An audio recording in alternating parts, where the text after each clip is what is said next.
Muy buenas noches, Nilton. Muy buenas noches con todos los participantes de este magno evento. Siempre agradeciendo la invitación del Ilustre Colegio de Abogados de Cusco, que en realidad no ha escatimado ningún esfuerzo en poder generar este tipo de eventos académicos que definitivamente no solamente enriquecen a las personas que pudieran ser partícipes del evento en calidad de oyentes, sino también a las personas que tenemos la responsabilidad de transmitir algún conocimiento o alguna experiencia en pro de generar una mejor capacitación profesional y ética de nuestros abogados. Sin mayor preámbulo, vamos a dar inicio a la exposición. Hemos querido elegir esta identificación del tema debido a las circunstancias en las cuales actualmente nos encontramos. Creo que para nadie es extraño identificar una suerte de crisis no solamente nacional, sino internacional, y es precisamente por esa razón que hemos querido denominar a esta nuestra intervención como, o titular de la siguiente manera: el derecho registral inmobiliario como instrumento eficaz contra la crisis económica. A ver, voy a tratar de correr a la siguiente página. Ok, como les decía, la crisis económica en realidad no es ajena a nuestro país. Sin embargo, también es importante destacar que no somos el único país que está ingresando en esta fase o se mantiene en esta fase. Esta crisis también se caracteriza por ser de naturaleza internacional y tiene como sus antecedentes el acontecimiento de la pandemia, que fue una circunstancia inesperada de manera mundial que generó una suerte de suspensión de las actividades económicas a nivel internacional. Luego tenemos la generación de la guerra, que definitivamente trae consigo también inestabilidad económica a nivel internacional.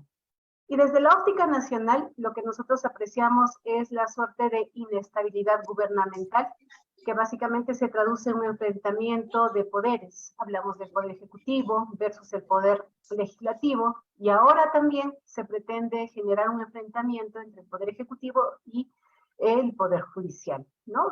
Tratando de generar algunos cuestionamientos respecto a algunos procesos de investigación que en realidad por ley son las que corresponde ejecutar. Y finalmente también dentro de la crisis económica nacional encontramos la razón de las consecuencias siguientes a la pandemia.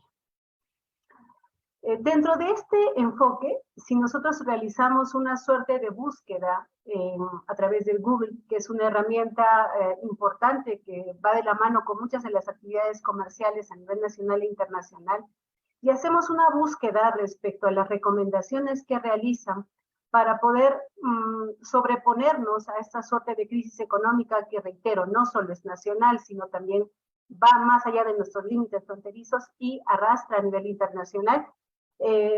Generalmente se sugieren como alternativas: la primera, la inversión en bolsa de valores, y finalmente quizá esa primera podría ser una primera opción para aquellas personas que conocen de ese aspecto, probablemente ingenieros industriales, economistas, administradores de empresas, etc.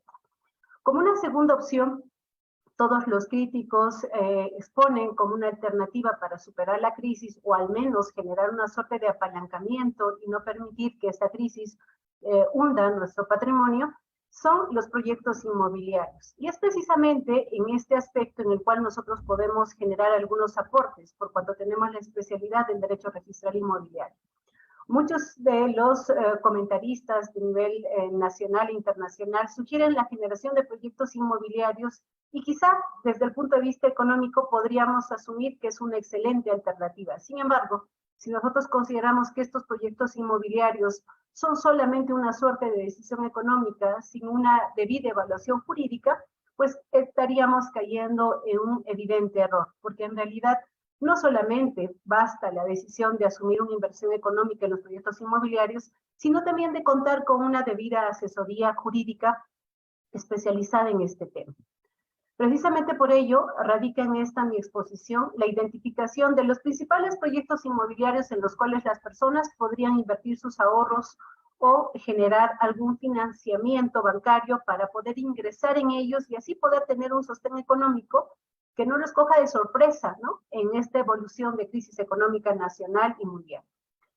Tenemos como un primer proyecto inmobiliario lo que hemos denominado la adquisición de predios, ¿no? En este periodo de trayectoria jurídica que nosotros tenemos, en muchas oportunidades tenemos la presencia de clientes que, enamorados de la belleza de un determinado predio, generan el deseo de querer adquirir un inmueble.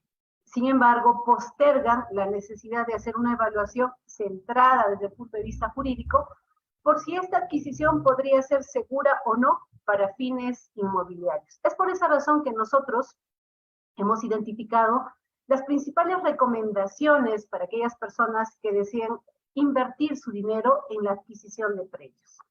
En primer lugar, encontraremos la recomendación de generar una revisión exhaustiva de los antecedentes registrales, que no solamente pasa por analizar el certificado registral inmobiliario o denominado CRIC, que es la herramienta de publicidad que el registro público emite, a través del cual se identifican las características del inmueble, el nombre del titular o titulares del predio, si el predio tiene gravámenes o hipotecas o alguna carga que limite la disponibilidad de dicho predio, sino también que comprende a la evaluación de los títulos archivados.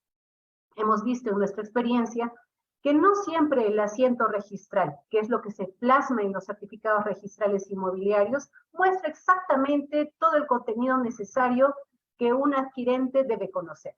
Hemos visto, más bien, que es importantísimo poder obtener los documentos que obran en el archivo del registro público, que son el principal sostén de las inscripciones registrales. En estos documentos no solamente se puede identificar y constatar el resumen generado en el asiento registral, sino algunos detalles de tipo técnico que podría advertir la necesidad de tomar una decisión de adquirir o quizá de no adquirir el predio. Es por esa razón que reiteramos que esta revisión de los antecedentes registrales no solamente debe basarse en la revisión del certificado registral inmobiliario, sino también de los títulos archivados que sustentan los principales asientos registrales del certificado registral inmobiliario. Adicionalmente, también sugerimos la revisión de la existencia de procesos judiciales. Esta suerte de evaluación resulta importante, ¿por qué? Porque muchas veces el posible vendedor de un predio puede que esté siendo obligado a la venta del inmueble por cuestiones judiciales, es decir, puede haber un proceso judicial a través del cual se esté pretendiendo el embargo de este predio, y por eso es importantísimo conocer si la persona que nos está vendiendo un predio no tiene algún antecedente de proceso judicial en el cual pudiera estar cuestionándose su derecho de propiedad. Este tipo de evaluación se realiza en sede judicial, no es una información que la maneje el registro público, que obviamente es otra entidad. Esta información exclusivamente se debe de obtener del Poder Judicial. Luego también es importante conocer la revisión de las deudas tributarias. Cuando una persona desea disponer de un inmueble, debe de acreditar que el impuesto al patrimonio predial, que es un impuesto establecido por ley y es que el que se paga a la municipalidad, está cancelado a la fecha de la pretensión de querer inscribir o celebrar el contrato de compraventa. ¿Qué es lo que quiero decir? Si yo deseo transferir mi inmueble el año 2022, tendré que acreditar previamente el cumplimiento del impuesto al patrimonio predial, no de estos trimestres, sino de todo el año 2022. ¿Por qué? Porque la obligación del adquirente de poder declarar esta adquisición va a generarse en febrero del 2023, por lo que la imputación del pago del impuesto al patrimonio predial para el adquirente será efectivo a partir del año 2023, ¿no? Siendo así, es obligación exclusiva del vendedor acreditar el pago del impuesto por todo el año 2022. Adicionalmente, también se recomienda la verificación de la posesión. Ya hemos tenido alguna experiencia a través de la cual se evidencia que el transferente del predio tiene un derecho inscrito en el registro público, no tiene deuda tributaria, pero casualmente tampoco tiene posesión. En estas circunstancias es importante que el comprador pueda verificar quién está en posesión, a título de qué acto o contrato está en posesión, y si tiene la garantía de que, culminado el acto posesorio de esa persona, que puede ser un inquilino, puede ser un poseedor precario, en fin, va a poder tener él como adquirente la posibilidad de tomar posesión del bien. Porque en realidad el acto de compraventa concluye la consumación de dos actos, ¿no? Que el comprador pague el precio del inmueble y que el vendedor entregue el inmueble. Entonces, es muy importante verificar que el acto posesorio la esté desarrollando el vendedor o al menos una persona que tenga un contrato con el vendedor y en este contrato se establezca el plazo de entrega del inmueble. ¿No? Qué mejor si es que hubiera adicionalmente un proceso conciliatorio a través del cual exista una fecha cierta a través de la cual el poseedor pueda con obligatoriedad decidir o precisar en qué fecha exactamente se retira del predio. Bajo esa condición, el comprador podrá celebrar la adquisición. Adicionalmente, también se recomienda generar un contraste en la base gráfica. Para no muchos es extraño o es conocido, mejor dicho, que un área muy importante del registro público es el catastro. Es un área técnica a través de la cual se identifica la ubicación geográfica de cada predio. Se tiene como antecedente que muchos de los predios inscritos en el registro público no están inmersos aún en el catastro del registro público. Pueden ser inscripciones antiguas, probablemente. Sin embargo, esta suerte de inexistencia, vamos a decir, en el catastro del registro público puede traer como consecuencia la inseguridad en la adquisición del inmueble. Por lo que en estos casos se recomienda generar un levantamiento topográfico del predio y hacer una búsqueda catastral en el registro público que me pueda confirmar primero la ubicación del predio y que esta ubicación coincida con el predio que yo tengo a la vista físicamente. En segundo lugar, los linderos del predio y que estos linderos coincidan con el predio que yo tengo a la vista. Pero además también que no exista superposición de área gráfica con algún otro predio inscrito. Porque en el supuesto que hubiera una superposición, podría tratarse de una posible pugna de derecho que a la larga como comprador estaría adquiriendo. Entonces es muy importante tener también el resultado de esta confrontación con la base gráfica del registro público antes de adquirir un inmueble. Y finalmente está el tema de los servicios y zonificación. ¿Y esto es por qué? Muchas personas, al tener el mensaje de que es importante y recomendable la adquisición de un inmueble, no tienen reparo respecto a si estos predios tienen la factibilidad de los servicios de luz y agua, si es que hablamos de bienes urbanos. Porque en realidad, si bien es cierto, estos dos servicios podríamos calificarlos como servicios públicos, son servicios públicos generalmente administrados en algunos casos por fuentes privadas, por lo que es muy importante de manera previa conocer la factibilidad de ese servicio. Si no existe la factibilidad y yo pretendo adquirir un inmueble para en un futuro venderlo como un inmueble urbano apto para residencia, tendré que verificar si va a ser factible proveer a ese inmueble de luz, de alcantarillado y de agua. En el caso que no tenga esa factibilidad, entonces tampoco generaré la adquisición del predio. Ahora bien, también es importante conocer la zonificación del inmueble que pretendo adquirir. Si nosotros tenemos la idea de adquirir un predio para fines comerciales y en esa zona no está permitido los usos comerciales por cuanto podría ser una zona estrictamente residencial, estaremos adquiriendo un inmueble que no satisfaga nuestras expectativas. Es por esa razón que también se les recomienda previamente conocer ante la municipalidad cuál es la zonificación, dónde está ubicado este predio, si será posible generar actividad comercial porque tengo esa expectativa, o quizá en el caso que yo tenga la expectativa de adquirir un inmueble para residencia, pues bastará conocer que la zonificación es compatible con la zona residencial. Este es el desarrollo de las recomendaciones que nosotros realizamos para la adquisición de predios, que lo hemos denominado un primer proyecto inmobiliario. Existen también otros proyectos inmobiliarios, dentro de los cuales hemos destacado algunos, los más importantes, siendo uno de ellos la habilitación urbana. ¿En qué consiste la habilitación urbana? Se genera en el supuesto de que un adquirente de un predio tiene la expectativa de fragmentar, de fraccionar este predio para venderlo por fracciones, más comúnmente denominados lotes. Es importante que para estos proyectos de habilitación urbana, que el adquirente de manera preliminar conozca la zonificación. ¿Por qué?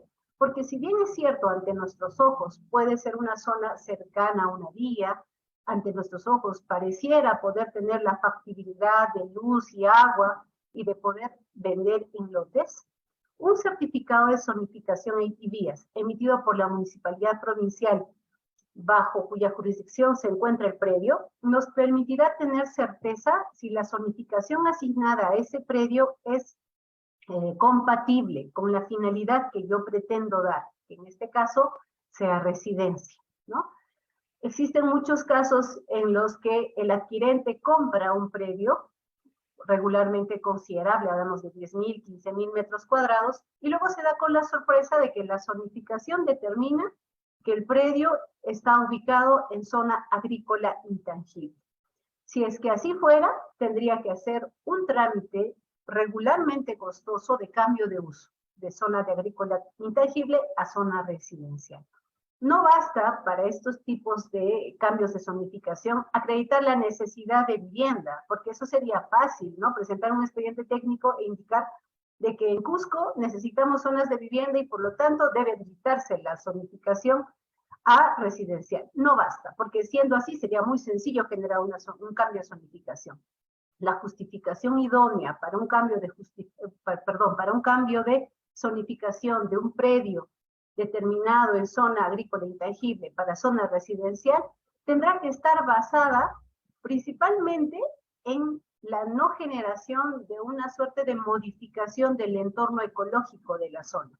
Y por ende, en este cambio de zonificación, se generará un privilegio, un espacio privilegiado para mantener las áreas verdes dentro de ese proyecto inmobiliario residencial, con miras a generar cierto respeto de la zonificación primigenia que fue asignada a ese predio como zona agrícola intangible. Igualmente también es importante este certificado de zonificación y vías porque nos permitirá conocer si sobre el predio que tengo a la vista se proyectan algunas vías principales o accesorias. Si es que existen vías principales o accesorias secundarias dentro del predio en materia de adquisición, entonces, al generar el proceso de habilitación urbana, tendré que respetar esa proyección, porque solamente así garantizo que la habilitación urbana presentada a la municipalidad goce de la aceptación y por ende pueda concretar el proyecto inmobiliario. Reiteramos, para esta segunda denominación de proyecto inmobiliario denominado habilitación urbana, es muy importante como una condición preliminar conocer la zonificación asignada a la zona y la identificación de las posibles vías que podrían atravesar estos predios. Luego también está la necesidad de conocer la factibilidad de los servicios de luz, agua y alcantarillado. Si yo pretendo adquirir un inmueble para habilitarlo para fines urbanos, yo necesito tener la certeza de que es posible que los conductos de agua y de electricidad puedan llegar hasta esa zona. Si técnicamente tengo la pendiente adecuada para poder generar la instalación de alcantarillado.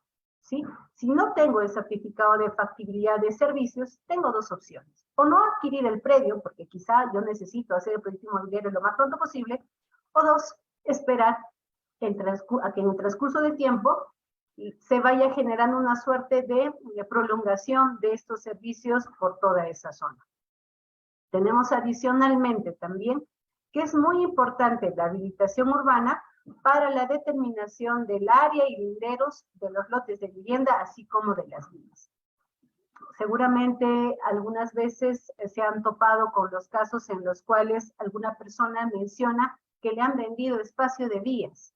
Generalmente ese tipo de circunstancias se dan cuando el comprador no ha sido debidamente diligente y no ha exigido la habilitación urbana, porque si existiría una habilitación urbana, es decir, un plano en el cual se identifique las áreas de vivienda, las vías, debidamente certificada por la municipalidad y además debidamente avalada por una resolución, no habría ese riesgo. Una persona sabría que lo que está adquiriendo está dentro de la ubicación de los lotes, pero como lamentablemente se desconoce estos temas y a veces la adquisición de los predios no se genera con la debida evaluación jurídica, se adquiere espacios que ya están destinados a vías y finalmente luego tienen que pasar a dilucidar este problema en sede judicial.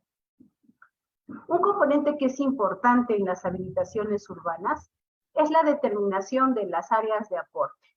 Si nosotros tenemos en mente hacer un proyecto inmobiliario en el cual tengo la necesidad de identificar lotes de vivienda, también será importante y necesario establecer cerca de esas viviendas las áreas de aporte que por ley son obligatorias. ¿Cuáles son esas áreas de aporte?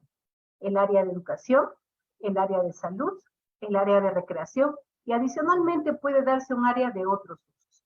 ¿Y por qué es importante? Porque en realidad dentro de estos proyectos a nivel macro de habilitación urbana, probablemente se tenga 40, 50 lotes. Por lo tanto, se supone que nuestro proyecto inmobiliario va a albergar a 40 o 50 familias, las cuales tienen que tener cerca un establecimiento de salud. Es por esa razón que la Ley de Habilitaciones Urbanas establece un aporte para el área de salud, con miras a poder generar en algún momento la transferencia de este predio al Ministerio de Salud y a su vez generar presupuestalmente la posibilidad de implementar allí una pequeña posta de atención en este servicio de salud.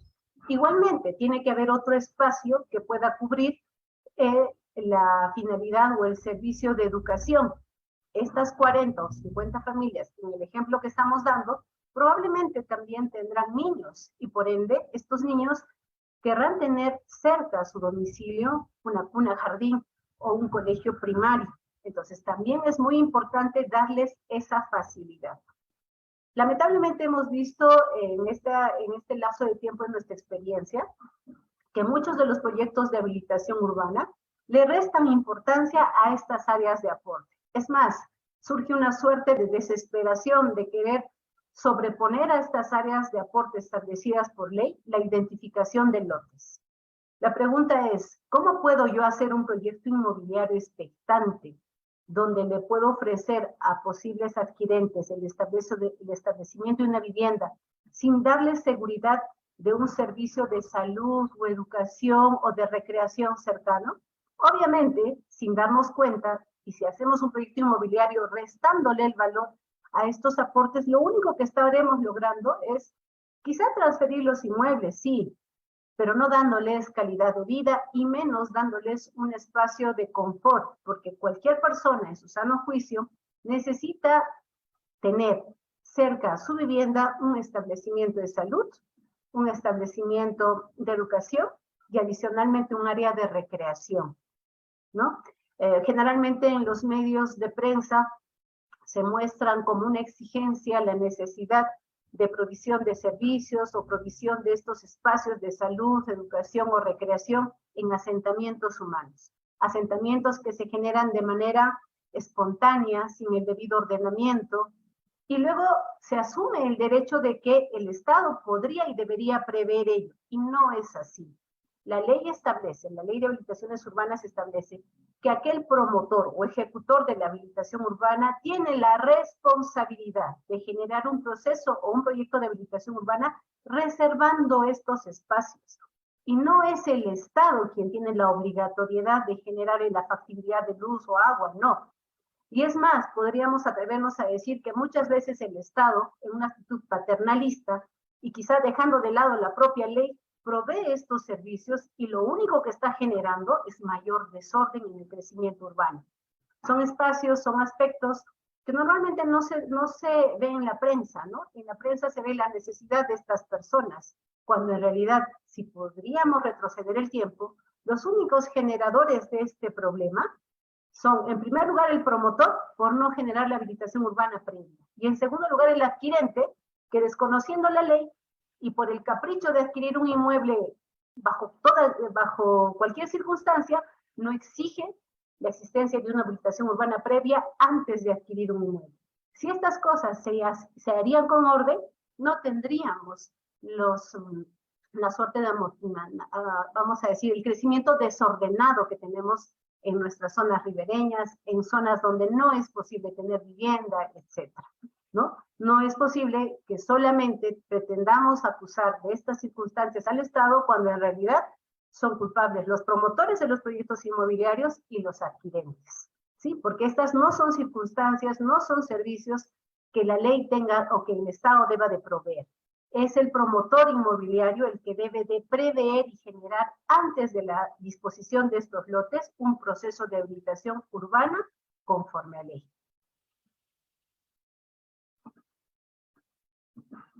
Otro de los proyectos inmobiliarios que también resulta importante son las subdivisiones de lotes. En muchos casos vemos propietarios, un ejemplo, ¿no?, de predios de 500, 600 metros que tienen la expectativa de vender parte de su predio, por ejemplo, 200 metros. Y asumen que por tener el dominio del todo pueden generar la transferencia de los 200 metros sin cumplir ningún requisito. Y eso no es así. También por ley establece la obligación del propietario a generar de manera previa la subdivisión del predio. Si es que hablamos de predios urbanos, esta subdivisión tiene que realizarse ante la municipalidad distrital bajo cuya jurisdicción se encuentre el predio.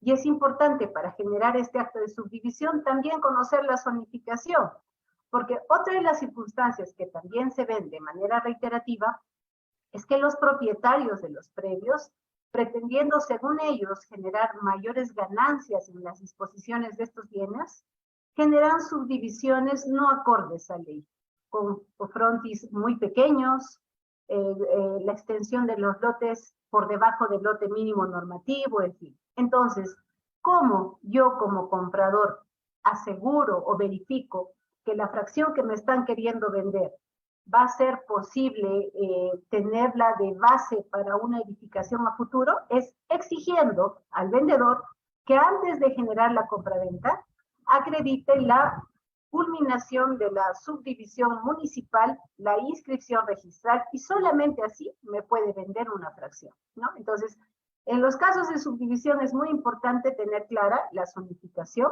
la determinación de la existencia de vías, porque también hemos tenido casos en los cuales estos predios, al ser materia de subdivisión y al obtener el certificado de zonificación y vías, tienen la obligación de generar un espacio adicional para la vía de acceso. Si ese fuera el caso, tendría que generarse como una condición previa para luego recién hacer el proceso de subdivisión. También es importante en esos proyectos inmobiliarios conocer si el uso es compatible con la expectativa que yo tengo como adquirente, ¿no? Si el uso que yo deseo darle es comercial, tendré que verificar si la zonificación es compatible con un uso comercial. Si yo deseo un espacio para vivienda, tendré que verificar que el uso de esa zona es también compatible con vivienda. Luego los accesos. Como les decía, se cree erradamente de que es el Estado quien debe proveer la vía. Si nosotros queremos adquirir un inmueble o una fracción que no tiene accesos, definitivamente ya de por sí tácitamente estamos aceptando que vamos a ingresar a pie a ese domicilio y no vamos a tener la posibilidad de llevar o ingresar al predio con un servicio público o con un servicio particular vehicular, ¿no? Entonces, también es importante conocer y ser conscientes de esa realidad. Igualmente, conocer la factibilidad de servicios, porque hay predios matrices que al ser subdivididos y por la naturaleza del predio, que pueden ser en pendientes, no necesariamente tienen la posibilidad técnica de contar con un servicio independiente de agua o alcantarillado. En muchos casos se hace necesaria la celebración de un contrato de servidumbre del subsuelo para la instalación de tuberías de alcantarillado, por ejemplo. Entonces, también es importante conocer, al adquirir una fracción que provenga de un predio matriz, conocer la factibilidad del servicio de agua, alcantarillado y también del servicio de luz, porque obviamente, al ser una fracción, pretendrá tener un medidor independiente también del servicio de luz. En los casos que estos predios subdivididos comparten áreas de acceso, servicio y usos de uso común, necesariamente también deberá verificarse la inscripción del reglamento interno de manejo de estas áreas de uso común.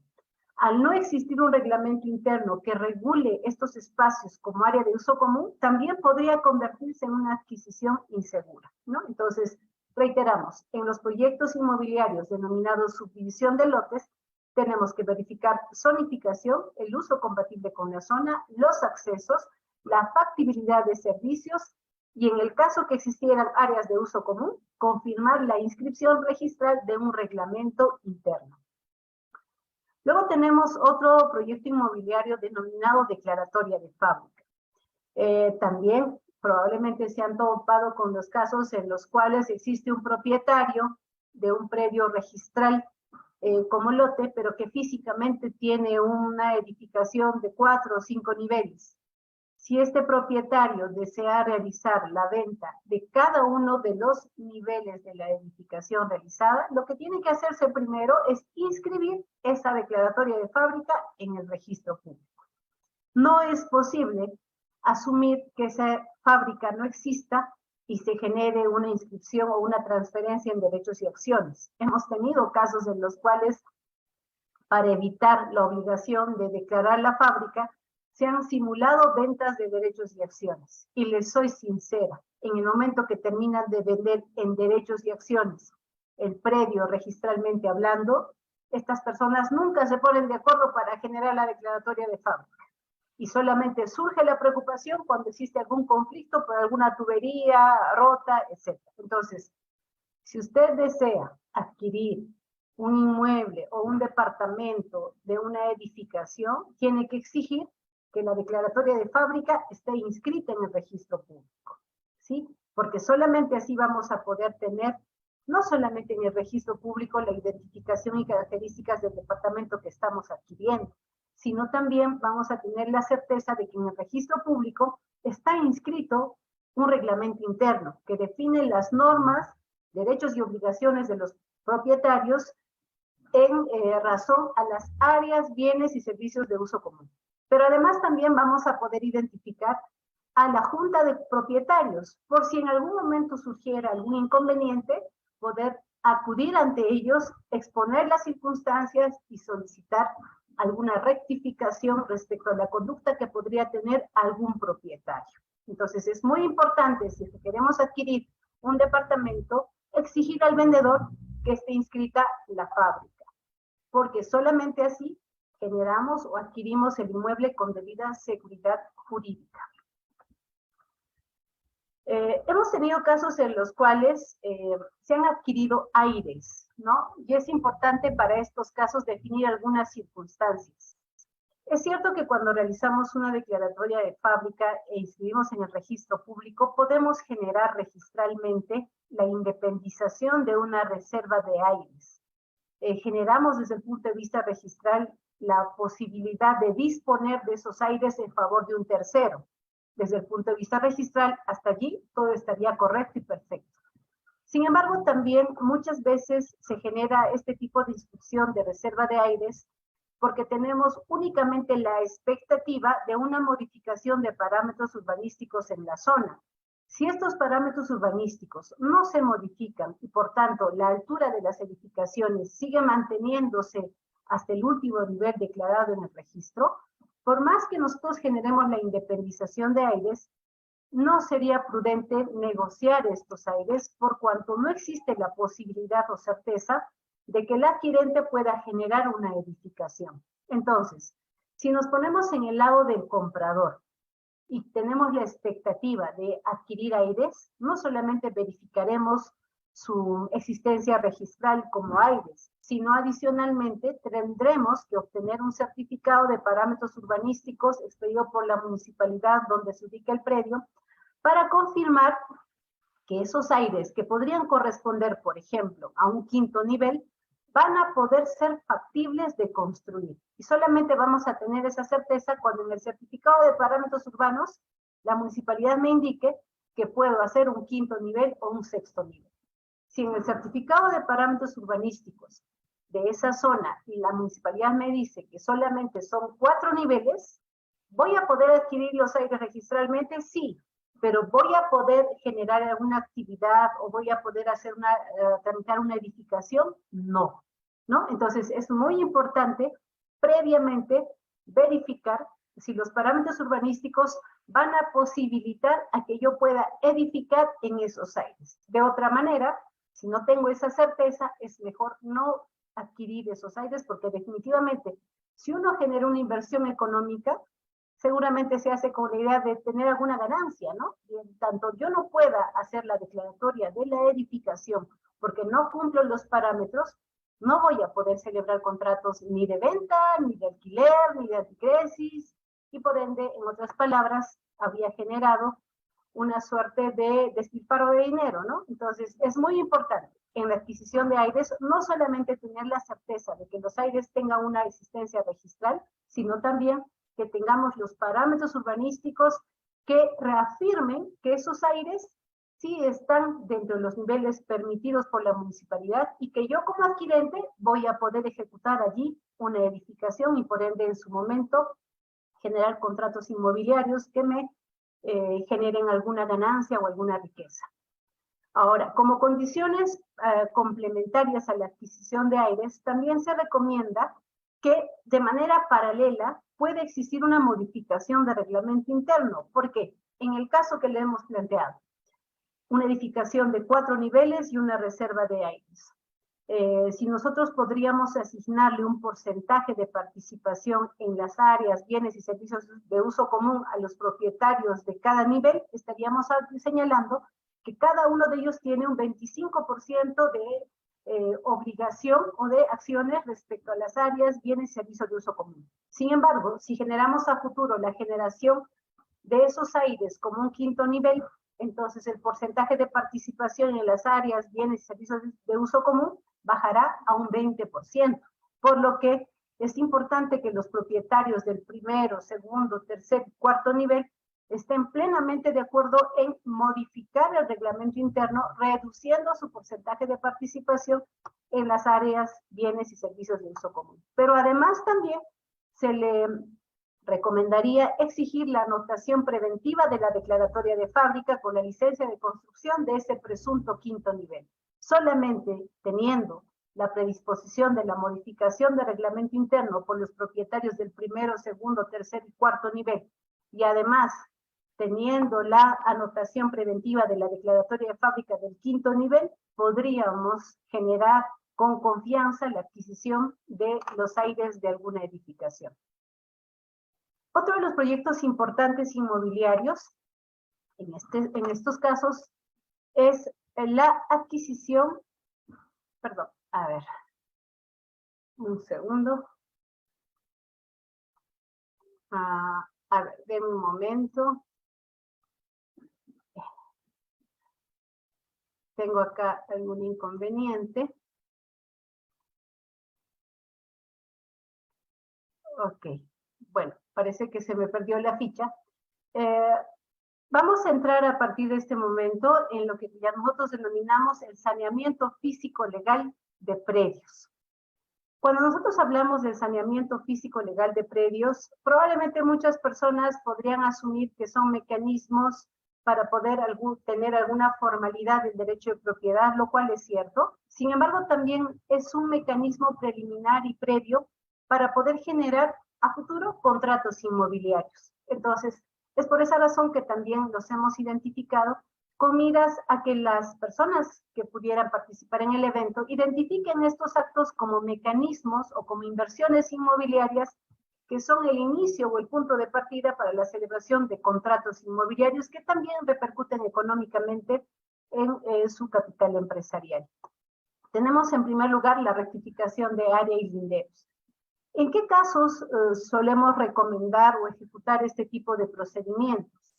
Cuando existe la falta de identidad del predio de existencia física con el predio de existencia registral. En otras palabras, yo tengo un predio que en la realidad mide 200 metros, pero que en el registro público mide 220 metros.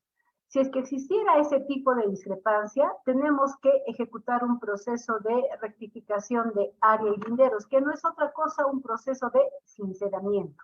Y existen principalmente dos mecanismos, la rectificación de área vía notarial y la rectificación de área vía judicial. ¿En qué caso sugerimos la rectificación de área vía notarial? Cuando existe, o mejor dicho, cuando no existe superposición de área gráfica con algún otro predio inscrito en el registro público. Y más bien sugerimos la rectificación de área vía judicial cuando existe superposición gráfica de área con algún otro predio inscrito. Muchas veces los clientes, cuando identificamos la existencia de superposición gráfica de área, suelen cuestionar y manifiestan y señalan, ¿no?, que el predio físicamente se haya debidamente consolidado, circunstancia que ratificamos. Sin embargo, ¿cuál es el inconveniente? Desde el punto de vista registral, la superposición gráfica, y reitero, desde el punto de vista registral, Esta superposición es una suerte de, entre comillas, cuestionamiento o pugna de derecho de estos espacios, no obstante que se asuma que son gráficos. Y cuando existe una pugna de derechos, la entidad competente para resolverlos es el Poder Judicial. Es por esa razón que cuando existen superposiciones gráficas de áreas, el mecanismo adecuado para la rectificación de área es la instancia judicial. Luego tenemos también los procesos de prescripción adquisitiva de dominio. Siempre lo hemos mencionado en los eventos que participamos. Vemos con regular notoriedad que muchos de los colegas a priori, al no tener el mecanismo o al desconocer el mecanismo registral de saneamiento del predio, sugieren esta alternativa. Sin embargo, por el contrario, nosotros consideramos que la prescripción adquisitiva de dominio, así como el título supletorio de propiedad, son los mecanismos de saneamiento más complejos y los que nosotros podríamos calificar como los últimos en los cuales tendríamos que pensar, porque existen mecanismos, y siempre lo decimos, mecanismos registrales, notariales, municipales, administrativos, que en muchos casos permite un saneamiento armónico con los antecedentes registrales. Nosotros, a diferencia de muchos colegas, no consideramos que la prescripción adquisitiva calce necesariamente para todos los casos. Más bien, por el contrario, es un mecanismo de saneamiento, si se quiere, entre comillas, forzado, que nosotros utilizamos como una última opción, en el caso que no podamos lograr un saneamiento con mecanismos registrales, administrativos, municipales o notariales.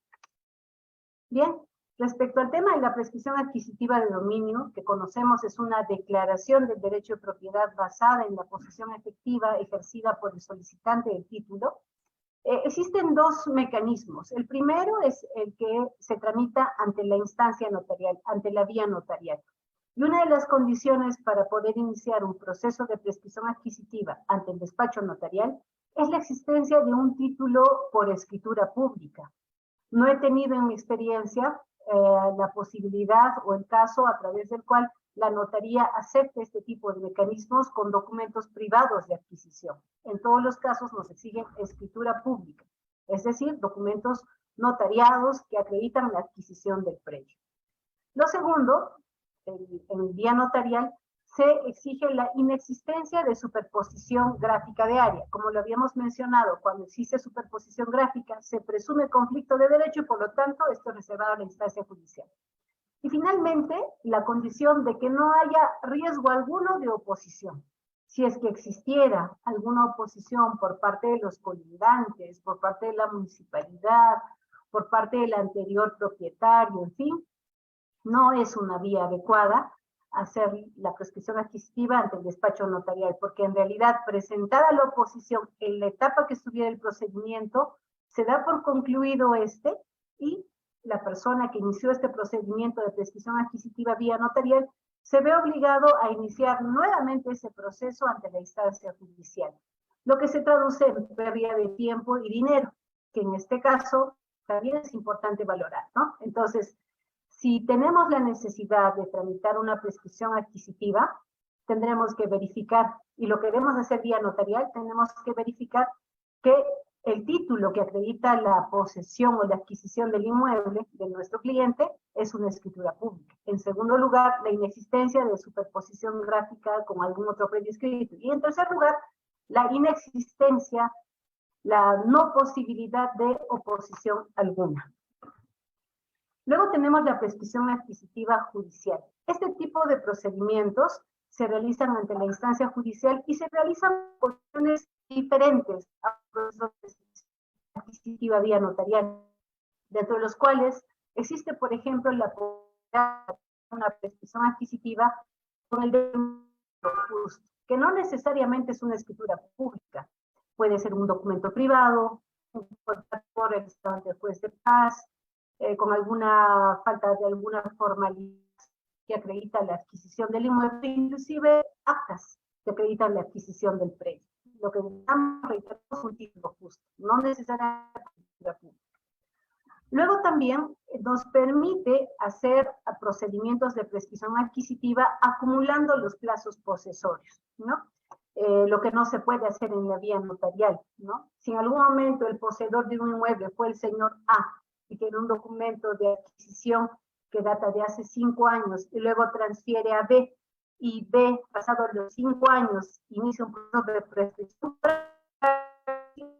a los 5 años del poseedor A para iniciar su procedimiento de prescripción. Esta es la modalidad de la acumulación del plazo posesorio que solamente es posible invocar ante la instancia judicial. En la vía notarial no es posible hacer ese tipo de procedimientos. Y finalmente también se sugiere hacer el proceso de prescripción adquisitiva vía judicial cuando existe el riesgo o la posibilidad de que haya alguna persona que se oponga, puede ser algún colindante, puede ser algún tercero, puede ser el ingenio propietario del inmueble, en fin. Si tenemos estas 3 circunstancias, el mejor camino será iniciar un proceso de prescripción adquisitiva vía judicial. Paralelamente también tenemos la posibilidad de regularizar o lograr una declaración de la titularidad de un inmueble a través de un título supletorio de propiedad. También se puede realizar vía notarial. La diferencia con la prescripción adquisitiva de dominio es que para el título supletorio de propiedad se caracteriza que no existe antecedente registral del predio y que si es que hablamos de un procedimiento vía notarial, no debe haber riesgo de que alguna persona plantee o formule un recurso de oposición. Adicionalmente, para el título supletorio de propiedad en la instancia notarial, debe ser dado por escritura pública. De la misma manera, un proceso de prescripción adquisitiva vía notarial. Finalmente, tenemos el título supletorio de propiedad ante la instancia judicial, que también se caracteriza por ser uno en el cual no existe antecedente registral, podría haber superposición de área parcial con otro previo inscrito y también podría haber una posible oposición. En esos casos se suele realizar un título supletorio de propiedad vía judicial. Una vez que hemos terminado de identificar los proyectos inmobiliarios, entre los cuales hemos destacado la subdivisión, la habilitación urbana, la compraventa, también procedimientos de división-partición, y luego hemos visto el tema de saneamiento físico-legal, entre los cuales hemos destacado los procedimientos más usuales, más complejos también. Ahora lo que vamos a abordar son los contratos inmobiliarios, ¿no? Cuando ya hemos saneado todo, lo que podemos generar son, por ejemplo, contratos de compraventa, que se sugiere realizar por escritura pública, ya sea por compraventa efectiva, es decir, cancelando el 100% del precio del inmueble, o por una compraventa a plazos. Particularmente, yo no soy una promotora de los contratos de compraventa por arras confirmatorias. Si tenemos la posibilidad de celebrar un contrato de compraventa en los cuales podemos dar un importante primer aporte y reservar un saldo para generarlo después de meses o años, es mejor generar una escritura pública de compraventa. ¿Por qué? En primer lugar, definimos un precio que se supone es la manifestación de voluntad de 2 partes. En segundo lugar, establecemos un cronograma de las cuotas pendientes. Y en tercer lugar, generamos un efecto de beneficio tanto para el comprador como para el vendedor. En el caso del comprador, su derecho ya está inscrito en el registro público, se genera una inscripción registral. Mientras que en el caso del vendedor, él pasa a ser el acreedor de la hipoteca legal por el saldo pendiente de pago. Entonces, reiteramos, nosotros no recomendamos en los casos de compraventa a plazos establecer un contrato de arras, sino más bien formalizar una escritura pública de compraventa estableciendo plazos de pago. Ahora, de todas maneras, es importante reiterar que en los actos de compraventa y considerando los precios que usualmente se asignan a los inmuebles, todo debe de estar bancarizado, ¿no? Debe de generarse el medio de pago bancario en favor del vendedor, ya sea a través de cheque de gerencia o depósito bancario. Por nuestra experiencia, nosotros recomendamos la generación de cheque de gerencia, por cuanto generamos la posibilidad de un acto de contraentrega en el momento de la suscripción de la escritura pública. Mientras que el vendedor va suscribiendo la escritura pública, recibe en ese momento el cheque de gerencia. Mientras que en el caso del depósito bancario, si bien es cierto, también finalmente se cumple la formalidad de la ley, el riesgo es que no necesariamente vemos igual interés por parte del vendedor en querer ir a firmar la escritura pública ante el notario, ¿no? Entonces nosotros sugerimos que el medio de pago a utilizar sea un cheque de gerencia, porque así garantizamos la posibilidad de que el vendedor acuda a la notaría y al firmar la escritura reciba su cheque de gerencia.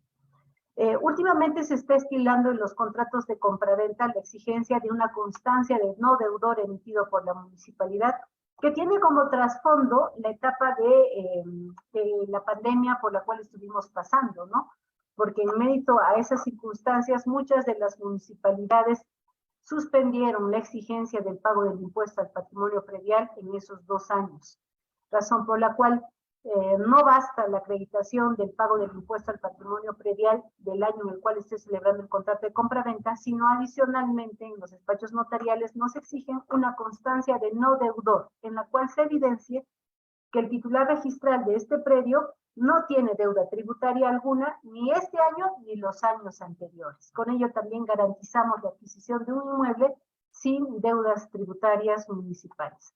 Adicionalmente, luego de la celebración del contrato de compra-venta, recomendamos su respectiva inscripción registral, porque en realidad solo inscribiendo la adquisición del inmueble, el adquirente podrá tener la seguridad jurídica de verse como propietario y sentirse como tal, pero además también tener esa misma percepción por cualquier tercero que acuda al registro. Otro de los contratos inmobiliarios es el contrato de anticresis, que básicamente consiste en la recepción del dinero por parte del propietario de un inmueble bajo un determinado plazo para conceder el uso de este inmueble en favor de la persona que le está dando el dinero, ¿no? En estos casos, nosotros sugerimos que sea por escritura pública, que sea inscrita en el registro público. Y lastimosamente también hemos tenido casos en los cuales se pretende la generación de un anticresis de un departamento que no tiene existencia registral, porque en el registro público figura como terreno. Entonces, es por esa razón también que es muy importante que antes de pensar en celebrar un contrato de compraventa o de anticresis, podamos generar el saneamiento de las unidades inmobiliarias que pretendemos celebrar o respecto a las cuales pretendemos celebrar estos contratos inmobiliarios. De lo contrario, a la larga vamos a tener problemas, tanto como transferentes como adquirentes. Otro de los contratos inmobiliarios que también es importante son las hipotecas, ¿no? Es el préstamo de dinero que otorga una entidad financiera en favor del propietario, quien no deja de poseer el inmueble, pero que otorga una escritura pública en la cual identifica como acreedor al banco. Probablemente también se establezca dentro de esa hipoteca el plazo, las cuotas, el término del contrato hipotecario. Y lo más importante en estos contratos de hipoteca es que se celebran sobre predios con existencia registral. Si es que hablamos de un inmueble o de un departamento, el departamento deberá estar independizado también, porque solamente así podrá celebrar el contrato o la escritura pública de hipoteca y así también podrá lograr la inscripción registral. Adicionalmente tenemos el contrato del derecho de superficie. En realidad es un contrato, entre comillas, innovador, que permite mantener el derecho de propiedad del suelo en favor del propietario y conceder el uso de lo que pudiera edificar, en este caso el superficiario, en el inmueble.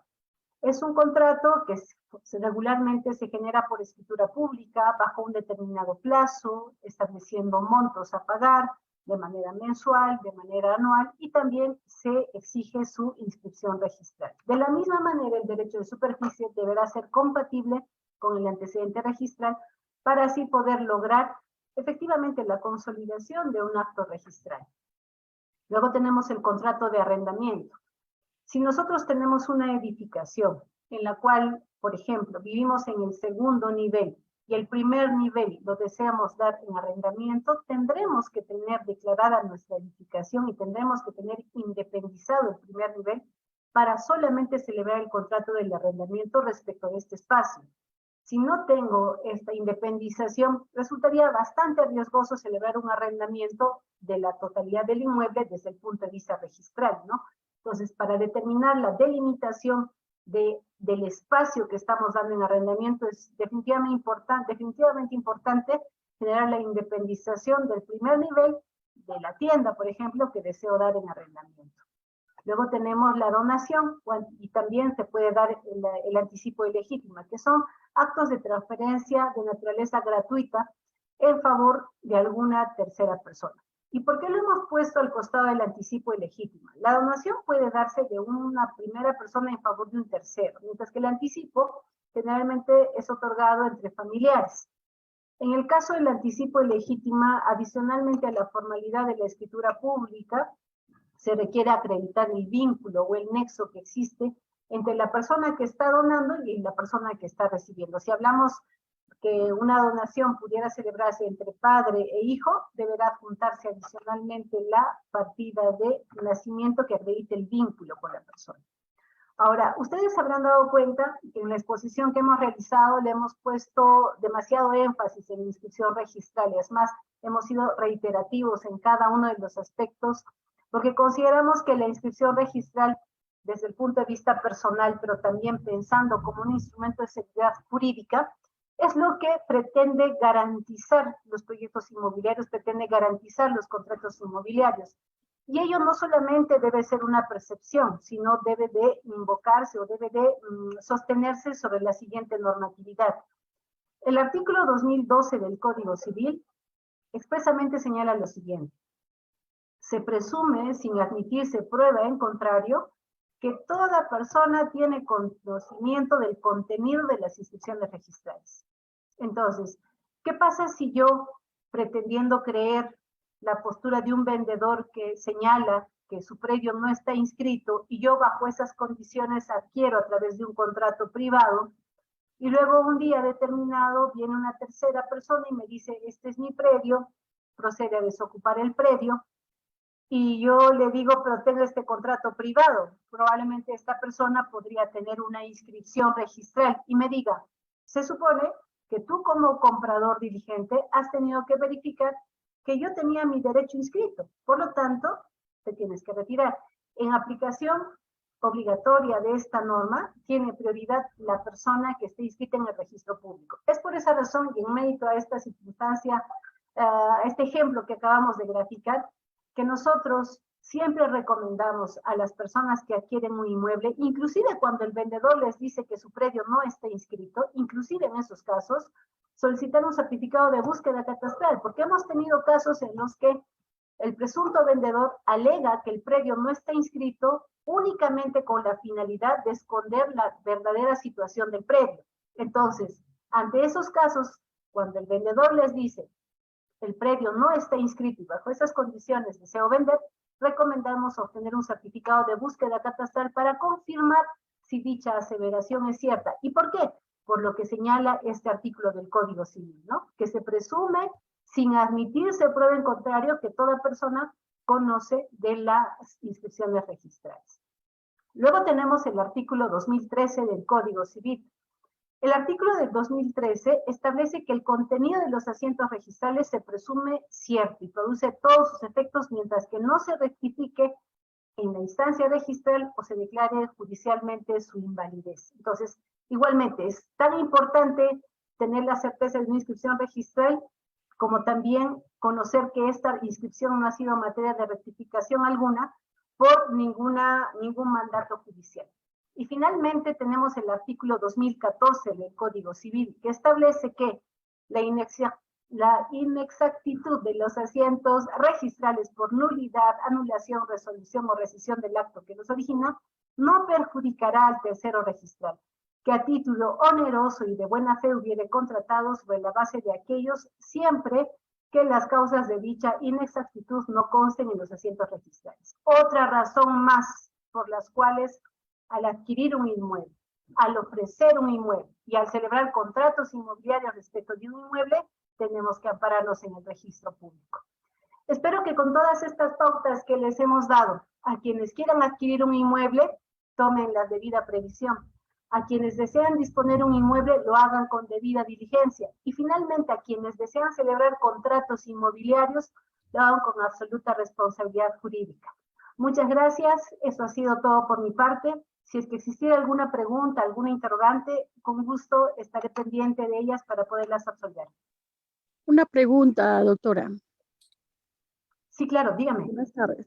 Le digo, si existiera, por ejemplo, posesionarios que han estado en una posesión de un año más adelantado que la inscripción adquisitiva de dominio que se ha inscrito después de que los posesionarios ya vivían en el lugar. Por ejemplo, ¿no? Yo, Norma Torres, me voy y me inscribo sobre la posesión de terceros, ¿ya? ¿Tendría validez esa inscripción? Yo le rogaría que pudiera repetirme la pregunta porque se ha ido entrecortando, por favor. A ver, le repito la pregunta, doctora. Por favor. Ya. Con un ejemplo, yo, Norma Torres, voy e inscribo una adquisición positiva de dominio sobre una posesión que ya existe sobre un año de posesionarios que están en el lugar.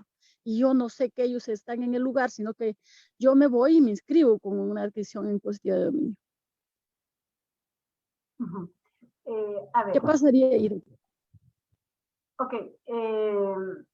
Una de las condiciones para pensar en la prescripción adquisitiva como un mecanismo de saneamiento es que la persona esté en posesión del predio. Claro, Entonces, pero si si la no persona, está, en este caso, Norma, ¿perdón? Ya.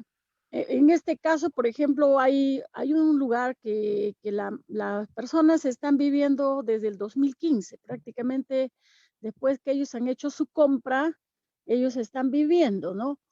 Pero hay una tercera persona que se ha inscrito en el 2016 sobre el predio de la posesión de las otras personas, de las 300 personas que vivían. Entonces, el señor no conocía ni siquiera el lugar, no tiene nada en posesión. Entonces, por qué la registros públicos registra una adquisición impositiva de dominio a una persona que ni conoce el lugar? Ok. Probablemente esta inscripción se dio porque existían antecedentes registrales. Un ejemplo, ¿no? Tal vez en el antecedente registral estaba la persona A.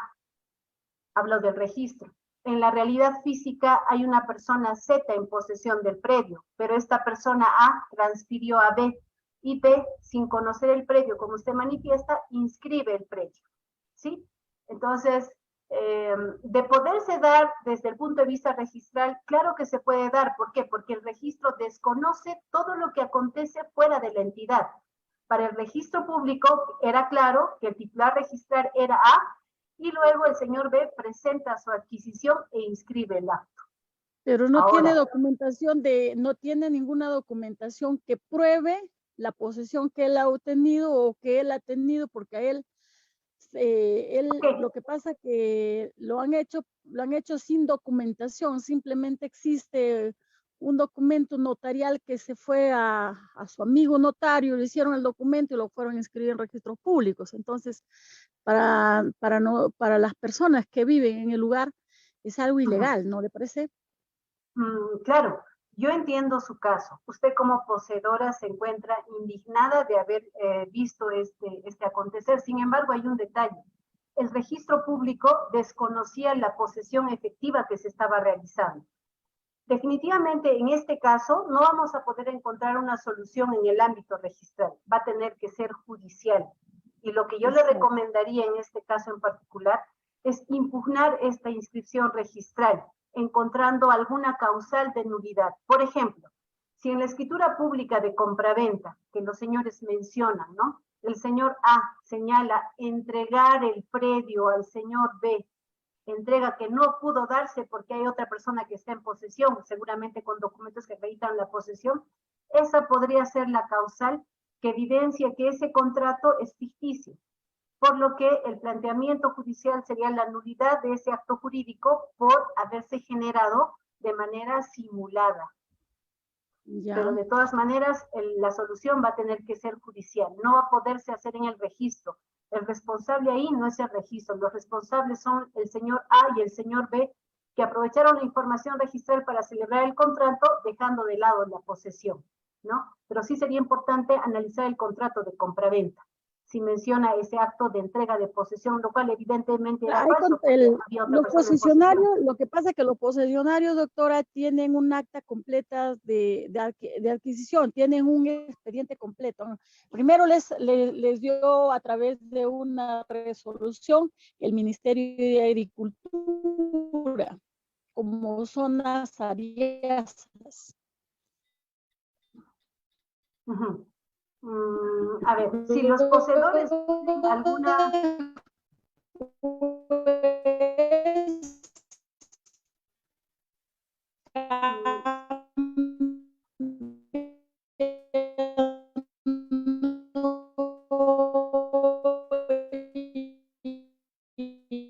Y les da como, le vende al que adquiere. Dígame, doctora, le escucho.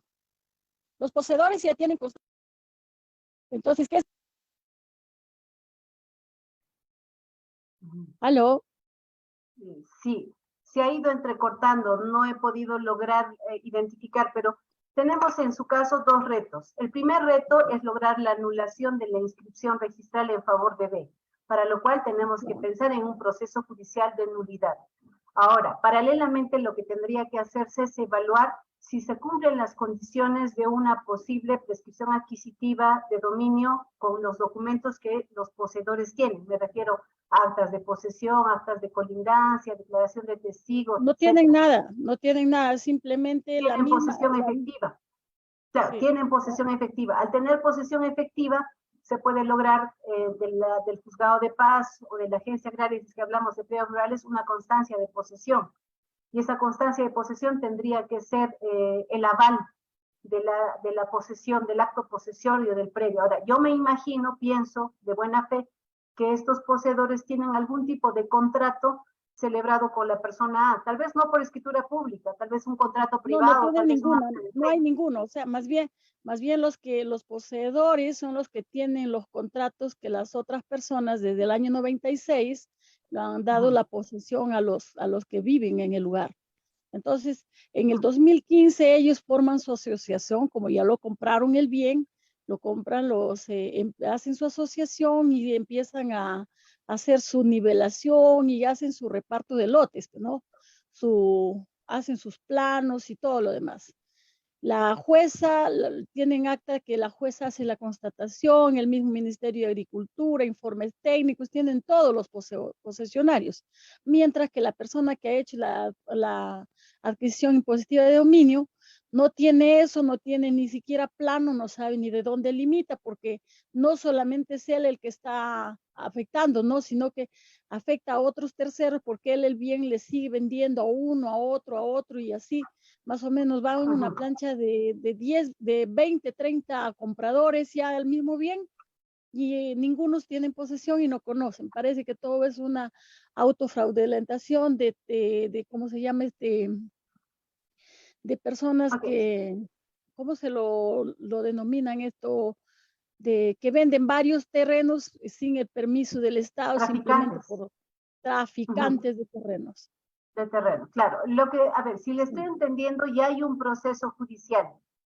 No hay ningún proceso judicial porque la persona solamente se ha dedicado a venir a las personas a decirles que paguen que lo paguen de lote, porque él no les va a denunciar, porque sabe que es una adquisición que no está formalizada ante la ley, ¿no? Sino que, si bien es cierto, está inscrita, pero está inscrita solamente en base, pues se pide la documentación, el señor no va a tener argumentación. Acá no tiene posesión en ninguno de los lugares, ¿no? Es más, la persona que está pidiendo el dinero a los ciudadanos es una persona que dice supuestamente ser esposo de uno de ellos, más no es las personas realmente inscritas. Mire, generalmente en los casos complejos como el que usted me ha narrado, lo que nosotros recomendamos es revisar los documentos, porque de manera verbal quizá hay algunos detalles que usted haya omitido, obviamente sin querer, pero quizá en esos detalles se pueda encontrar alguna salida, porque si usted me habla de una persona que no está en posesión, pero que está generando actos de disposición, pues podría pensarse en un proceso penal. o podría pensarse en una medida cautelar de no innovar, pero sería importante revisar los antecedentes registrales y los documentos que usted me menciona, para revisarlos con Ya, calma. Yo le ya, rogaría doctor. que lo haga así.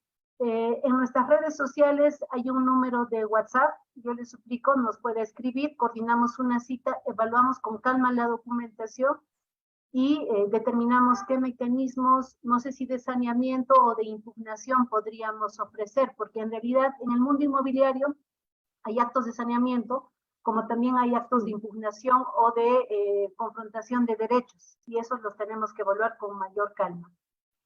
Ya, doctor. Entonces, Te agradezco. ¿me puede dar su número, por favor? Sí, 984 984 74 74 96 96 29. 29.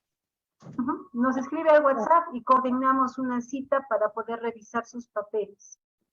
Ya, doctorcita, muchas gracias. A Le usted. hablo desde Trujillo.